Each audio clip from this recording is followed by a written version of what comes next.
அவர் ஈமான் இல்லை, குணம் இருந்தது. உஸ்னுல் குல் வஹுஸ்னுல் சீரா வஹுஸ்னுல் ஜிவார், அண்டை வீட்டார்களோடு அழகாக நடப்பார், உயர்ந்த குணம், அழகிய வாழ்க்கை முறை எல்லாம் இருந்தது.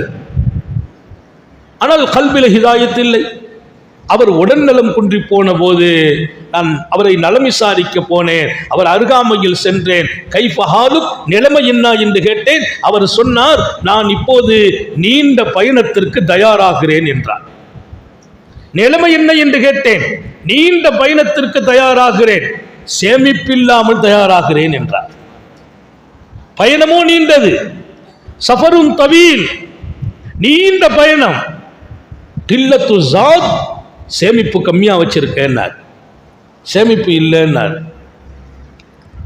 இன்னொரு விஷயம், உலகத்தில் ஈமானை ஏற்றுக்கொள்ளாதவர்களாக இருந்த அன்றைய வேதக்காரர்களும் மஜூசிகளும் ஈமானும் இஸ்லாமும் எவ்வளவு புனிதமானது என்று விளங்கி வைத்திருந்தார்கள்.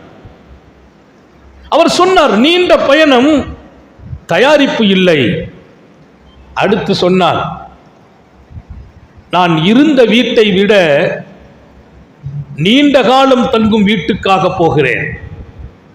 நான் இருக்கும் வீட்டை விட நீண்ட காலம்